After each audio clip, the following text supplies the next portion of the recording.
কোনোবা অসমীয়া বিৰোধী সংগঠনৰ অসমীয়া বিৰোধী নেতাই কি বক্তব্য ৰাখিছে তাৰ প্ৰতিক্ৰিয়া প্ৰকাশৰ মই প্ৰয়োজন অনুভৱ কৰা নাই। কিন্তু এই কথাটো সঁচা যে লোকপিয়লত আমি মাতৃভাষাটো অসমীয়া নিলিখিলে অসমীয়াটো সংখ্যালঘু হৈ যাব, এই ব্লেকমেইলিংটো অসমীয়া জাতিক বহু বছৰ ধৰি বহু দশক ধৰি কৰি অহা হৈছে। একাংশ লোক আছে অসমত এনেকুৱা যি বিচাৰে যে গোটেই অসমীয়া জাতিটো তেওঁলোকৰ ওচৰত নতমস্তক হৈ থাকক, এই কাৰণেই যাতে তেওঁলোকে লোকপিয়লত নিজৰ মাতৃভাষাটো অসমীয়া বুলি লিখি থাকে। এই ব্লেকমেইলিংটোৰ পৰা অসমীয়া জাতিটো উদ্ধাৰ পাব লাগিব।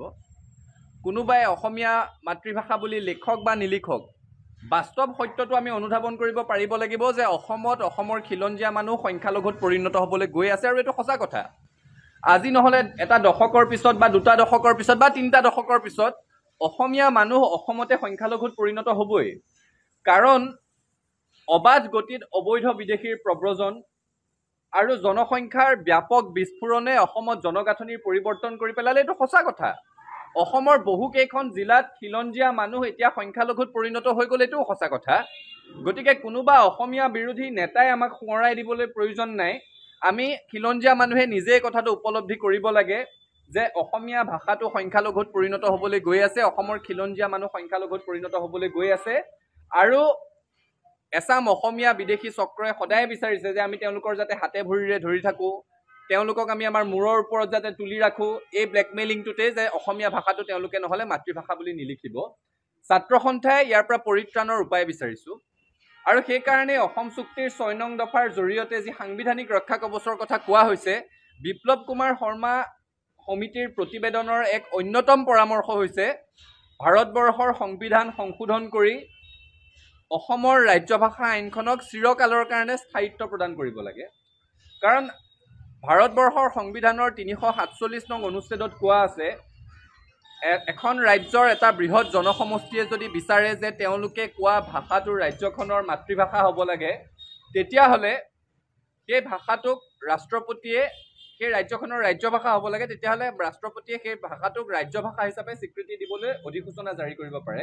ভাৰতবৰ্ষৰ অনুচ্ছেদৰ ৩৪৭ত এইটো কথা কোৱা আছে। গতিকে সেই দিনটো বেছি দূৰত নাই যেতিয়া এনেকুৱা কোনো অসমীয়া বিৰোধী নেতাই, অসমীয়া বিৰোধী সংগঠনে অসমত আন এটা ভাষাও গোটেই অসমতে ৰাজ্যভাষা হ'ব লাগে বুলি দাবী উত্থাপন কৰিব। সেইকাৰণে আমি ছাত্ৰ সন্থাই কৈছোঁ যে অসম চুক্তিৰ ৬ নং দফাৰ জৰিয়তে যি সাংবিধানিক ৰক্ষা কৱচ আমি বিচাৰিছোঁ, তাত আমি এই কথাটো দাবী কৰিছোঁ যে ভাৰতবৰ্ষৰ সংবিধান সংশোধন কৰি অসমত অসমীয়া ভাষাটো যাতে চিৰকালৰ কাৰণে ৰাজ্যভাষা হৈ থাকে। বিটিআৰত বড়ো, বৰাক উপত্যকাত বঙালী, যি ধৰণে এতিয়া আছে, আৰু তাৰ কাৰণে সংবিধানৰ সংশোধনৰ প্ৰয়োজন আছে। তেতিয়া অসমত খিলঞ্জীয়া মানুহ সংখ্যা গুৰুৱেই হওক, সংখ্যা লঘুৱেই হওক, অসমীয়া ভাষী সংখ্যা গুৰুৱেই হওক, সংখ্যা লঘুৱেই হওক, অসমৰ ৰাজ্যভাষাত কোনোদিন হেৰফেৰ নহ'ব।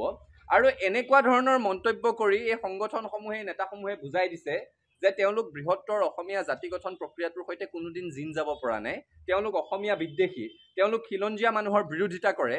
আৰু এনেকুৱা অসমীয়া বিৰোধী শক্তিসমূহক অসমৰ ৰাইজে চিনিব লাগিব, আৰু এনেকুৱা শক্তিসমূহক অসমৰ পৰা পুলিয়ে পোখাই উৎখাত কৰিব লাগিব। চাওক, চাপৰি থাকিলে মেঘ আঁতৰি নাযায়, মেঘ থাকিবই। আমাৰ যিটো জাতিটোৰ প্ৰতি মূল সংকট, সেই সংকটটো আমি উপলব্ধি কৰিব পাৰিব লাগিব। মই পুনৰ কৈছোঁ, অবৈধ বিদেশীৰ অবাধ প্ৰব্ৰজন আৰু নিয়ন্ত্ৰণহীন জনসংখ্যাৰ বিস্ফোৰণে অসমত খিলঞ্জীয়া মানুহক সংখ্যালঘুত পৰিণত কৰিছে। অসমৰ জনগাঁথনি ব্যাপক ৰূপত সলনি হৈ গৈছে, আৰু এইবোৰ বাস্তৱ সত্য।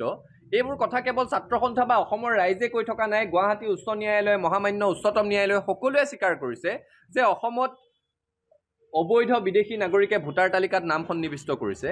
অসমত বাংলাদেশৰ পৰা হোৱা অবাধ প্ৰব্ৰজনৰ ফলত আভ্যন্তৰীণ অশান্তিৰ সৃষ্টি হৈছে, বহিঃআগ্ৰাসনৰ সৃষ্টি হৈছে।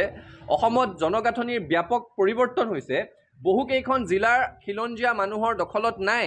দখলত নাই মানে খিলঞ্জীয়া মানুহে তাত নিজৰ ইচ্ছামতেদি এজন জনপ্ৰতিনিধি নিৰ্বাচন কৰি পঠিয়াব নোৱাৰে, অৰ্থাৎ ৰাজনৈতিক অধিকাৰটো খিলঞ্জীয়া মানুহৰ হাতৰ পৰা গুচি গৈছে। এইখন হৈছে অসমৰ বাস্তৱ প্ৰতিচ্ছবি। আৰু এতিয়া তেনে কোনো সংগঠনৰ নেতাই আমাক ভাবুকি দিব পৰা হৈছে, মুকলিকৈ আহ্বান জনাব পৰা হৈছে যে তেওঁলোকে অসমীয়া ভাষাটো লোকপিয়লত মাতৃভাষা হিচাপে নিলিখে। নালাগে লিখিব।